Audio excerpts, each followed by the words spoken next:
روس کے دارالحکومت ماسکو کے کراکس سٹی ہال میں دہشت گرد حملے میں 40 افراد ہلاک اور 146 زخمی ہو گئے۔ داعش نے حملے کی ذمہ داری قبول کر لی ہے۔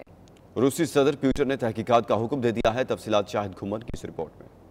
ماسکو میں ایکسپو سینٹر پر دہشت گرد حملہ، متعدد افراد ہلاک اور زخمی ہو گئے۔ مسلح حملہ آوروں نے کراکس ایکسپو سینٹر میں داخل ہوتے ہی فائرنگ کی اور دھماکہ کیا۔ جس کنسرٹ ہال سامنے پیش آیا وہاں 9000 افراد کی بیٹھنے کی گنجائش ہے۔ گزشتہ شام اس ہال میں روس کے ایک مقبول راک بینڈ پکنک کا کنسرٹ تھا۔ انتظامیہ کے مطابق 6200 افراد نے اس کنسرٹ کے لیے ٹکٹ خریدے تھے۔ شاپنگ سینٹر اور کنسرٹ ہال میں 5 کے قریب دہشت گرد جدید قسم کے اسلحے سے لیس داخل ہوئے اور فائرنگ کر دی۔ عینی شاہدین کے مطابق حملہ آوروں نے پیٹرول چھڑک کر آگ بھی لگائی۔ فائرنگ کا سلسلہ 15 سے 20 منٹ تک جاری رہا۔ لوگوں نے زمین پر لیٹ کر اپنی جانیں بچانے کی کوشش کی۔ انتظامیہ نے زخمیوں اور ہلاک ہونے والے افراد کی فہرست جاری کر دی گئی، جس کے مطابق 40 افراد ہلاک، 7 بچوں سمیت 146 افراد زخمی ہوئے۔ درجنوں زخمی افراد کی حالت تشویشناک بتائی جا رہی ہے۔ ماسکو سمیت روس کے تمام بڑے شہروں میں اگلے 2 دن کے لیے ہونے والے تمام بڑے ایونٹ اور تقریبات کو منسوخ کر دیا گیا۔ صدر پیوٹن نے اس المناک سانحے کی تحقیقات کا حکم دے دیا۔